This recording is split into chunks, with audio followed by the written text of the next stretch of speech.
प्रवक्ता महोदय,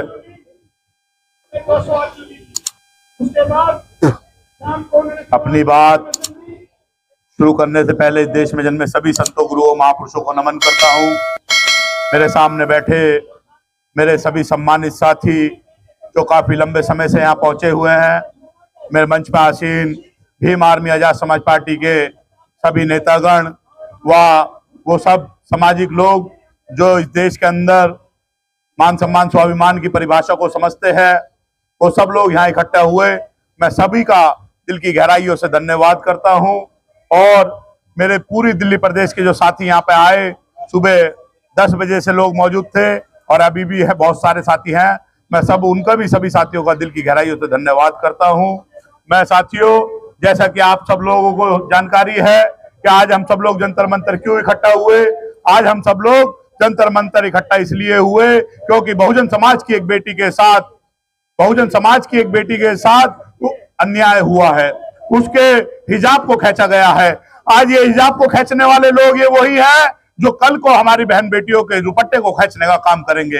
ये हिजाब को खींचने वाले वही लोग हैं जो आदिवासी बहन बेटियों को नंगन करके घुमाने का काम करते हैं। हिजाब को खींचने वाले लोग वही है जो इस हाथरस की घटनाओं को जो है अंजाम देने का काम करते हैं। हिजाब को खींचने वाले लोग वही है उन्नाव की बेटी को जो है उन्नाव की बेटी के साथ अपराधियों को जो है छोड़ने की बात करते हैं। हिजाब को खींचने वाले लोग वही है जो संविधान को नकारने की बात करते हैं। हिजाब को खींचने वाले वही है जो बाबा साहब डॉक्टर अंबेडकर को नहीं मानते। हिजाब को खींचने वाले लोग वही है जो इस देश में अंदर मानव एक समान नहीं मानते। हिजाब को खींचने वाले लोग वही है जो इस देश के अंदर कभी प्रॉफिट साहब को, कभी मोहम्मद साहब को अपमानित करने का काम करते हैं और उनका संरक्षण करने का काम करते हैं। आखिर क्यों यही विचार के लोग जो है इस तरीके के काम करते हैं? आखिर क्यों ये भारतीय जनता पार्टी या उसके जो यूनाइटेड दल जो मिले हुए हैं वही ये सब काम क्यों करते हैं?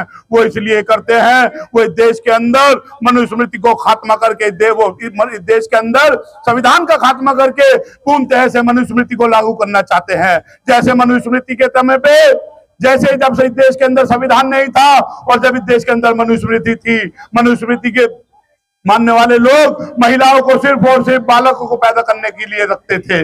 महिलाओं को सिर्फ और सिर्फ घर के काम करने के लिए जो है एक वस्तु समझते थे।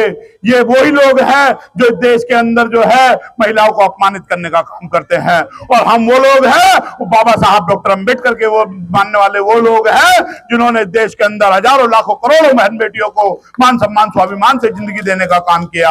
आज इस देश के अंदर लेके ग्राम प्रधान से लेकर MLA MP मिनिस्टर और आज तो और देश के अंदर जो राष्ट्रपति बैठी है उनको भी अगर सम्मान मिला है तो वो भारतीय संविधान से मिला है। इस देश के अंदर लेके चपरासी से लेकर इंजीनियर, डॉक्टर, पायलट, साइंटिस्ट और अन्य तमाम जगहों पे जो बहन बेटियां जो काम कर रही हैं, अगर वो सब लोग यहाँ पहुंची है तो भारतीय संविधान की बदौलत पहुंची है।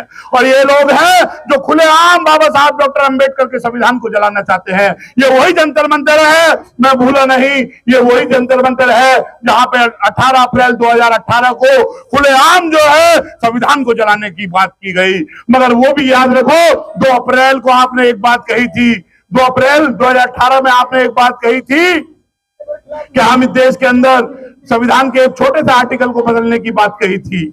मगर बहुजन समाज के लोगों ने सड़कों पर निकल के जो है ये अपनी ताकत एहसास कराने का काम किया कि बाबा साहब डॉक्टर अंबेडकर के बच्चे अभी जिंदा हैं। उस समय 13 भाइयों की शहादत हुई थी, आज 13,000 की भी शहादत हो जाए तो हम पीछे हटने वाले नहीं हैं। जो संविधान की तरफ उंगली उठा के देखेगा, जो कुत्ता बिल्ली की तरफ जो है संविधान के लिए भौंकेगा, उसके इलाज करने का काम हम संवैधानिक तौर पर करेंगे। अभी मध्य प्रदेश के अंदर चल रहा है, वो चाय पिलाने वाले को संविधान का रचयिता बताने की बात कर रहे हैं। वो चाय पिलाने वाले को संविधान रचयिता बनाने की बात कर रहे हैं। वो भूल गए वो लोग जो कल तक मुलाजिम थे बाबा साहब डॉक्टर अंबेडकर के, वो उन्हें जो है इस देश के अंदर उनको संविधान रचयिता बनाने की बात कर रहे हैं। अभी बाबा साहब डॉक्टर अंबेडकर की औलादे जिंदा है, अभी भीम आर्मी आजाद समाज पार्टी का कार्यकर्ता जिंदा है। याद रहे कि आप लोग गलती से भी ऐसी कोई गलती ना करे जिससे बहुजन समाज के लोगों के मान सम्मान स्वाभिमान को ठेस पहुंचे। अगर बहुजन समाज के लोगों के मान सम्मान स्वाभिमान को ठेस पहुंचेगी तो याद रखना, घर तो घर, तुम्हारे रहने के लिए जेल भी छोटी पड़ जाएंगी, इतना तुम्हारा इलाज किया जाएगा। साथियों, ये घटना सिर्फ और सिर्फ बिहार की ही नहीं, ये पूरे देश के अंदर जुल्म जाति अन्याय अत्याचार हो रहा है। इस देश के अंदर कभी महिलाओं को नंगन करके घुमाया जाता है, कभी हाथरस की बेटी को बलात्कार करके उसको रात को जला दिया जाता है, कभी उन्नाव पीड़िता के परिवार के एक एक लोगों को जो है चुन चुन के उनको मारा जाता है, और कभी उनके आरोपियों को जो है छोड़ने की बात की जाती है। कभी बिल्किस बानो को जो है छोड़ने की, बिल्किस बानो के आरोपी जो थे उनको छोड़ने की बात की जाती है और उनका स्वागत किया जाता है। ये कैसा देश हम लोग जो है कैसा देश बना रहे हैं। इस देश के अंदर जब से आइए हमारे वजीर आजम देश के प्रधानमंत्री मोदी ने जो है कमान संभाली है, तब से देश के अंदर दलित, पिछड़े, आदिवासी, मुसलमानों के ऊपर अन्याय, अत्याचार, शोषण, उत्पीड़न बढ़ रहा है। साथियों, मैं आप लोगों को कहना चाहता हूं, काशीराम साहब ने एक बात कही थी कि दलित मुस्लिम साथ चलेगा तभी देश पे राज करेगा, और आज उसी काम को जो है आजाद समाज पार्टी के नेता माननीय चंद्रशेखर साहब, माननीय विनय रतन साहब जो है उस काम को करने का काम कर रहे हैं। आज बिहार में एक मुस्लिम बहन के हिजाब खींचने की बात हुई है तो दलित वर्ग के लोग भी कंधे से कंधा मिला के चलने का काम कर रहे हैं।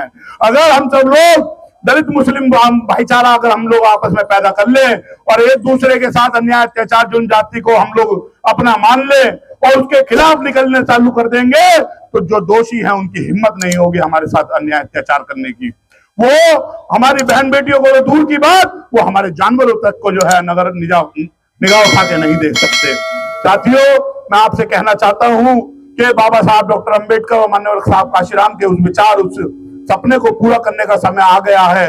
बहुजन समाज के अंदर दो वर्गों में बड़ी ताकत यहाँ पे है, दलित और मुसलमान। इस देश के अंदर जिधर दलित पड़ जाता है उनकी सरकार बन जाती है। इस देश के अंदर जिधर मुसलमान, जिस प्रदेशों के अंदर जिधर मुसलमान पड़ जाए उनकी ताकत और उनकी सरकार बन जाती है। मैं आप सब लोगों से कहना चाहता हूं कि हमें बटना नहीं है। आप सब लोग आजाद समाज पार्टी का हम सब लोग दामन थामे और अपनी सरकार बनाने का काम करें, क्योंकि काशीराम साहब कहा करते थे कि गुलामों की बहन बेटियों के साथ जुल्म जाति होती है, अन्याय अत्याचार होता है, शासक वर्ग के लोगों के साथ जुल्म जाति, अन्याय अत्याचार नहीं होता। मुट्ठी भर अंग्रेज इस देश के अंदर आए और शासन करके गए, किसी की हिम्मत नहीं हुई अंग्रेजों की बहन बेटियों की तरफ आंख उठाने की भी। मुट्ठी भर लोग इस देश के अंदर संविधान लागू होने के बाद, देश आजाद होने के बाद उन लोगों का राज रहा। जो कांग्रेस पार्टी है उनकी महिला नेत्री भी जो है पूरे देश के अंदर घूम घूम के काम किया, मगर किसी की हिम्मत नहीं हुई कि उनकी बहन बेटियों के साथ उनके ऊपर निगाह करने की भी जो है हिम्मत कर ले। आज मुट्ठी भर लोग इस देश के अंदर दोबारा हुकूमत पे हैं, उनका राज इस देश के अंदर है, मगर किसी की हिम्मत नहीं कि उनकी बहन बेटियों की तरफ निगाह उठाने की काम करें। क्यों? क्योंकि उनका इस देश के अंदर राज है, और जिनका राज होता है उनके सारे पूर्ण काज होते हैं, उनके साथ जुल्म जाति, अन्याय, अत्याचार नहीं होता। तो मैं आप लोगों से कहना चाहता हूं कि आप जाति धर्म में ना भटके, हिंदू मुसलमान में ना भटके, मंदिर मस्जिद में ना भटके, अब हमें बाबा साहब डॉक्टर अंबेडकर के दिखाए रास्ते पे चलना चाहिए और माननीय साहब श्री काशीराम जी के विचारों को और माननीय चंद्रशेखर साहब के सपनों को पूरा करना चाहिए। धन्यवाद, आपने मुझे सुना, आप सब लोग आए। जय भीम, जय भारत, जय संविधान। हमारे महबूब नेता जिनके आदेश पर हम सब लोग यहाँ इकट्ठे हुए हैं, भाई बदर अली जो है अब हमारे बीच हैं, वो आएंगे और अपनी बात रखेंगे। माननीय प्रवक्ता महोदय, हम बुलाएंगे।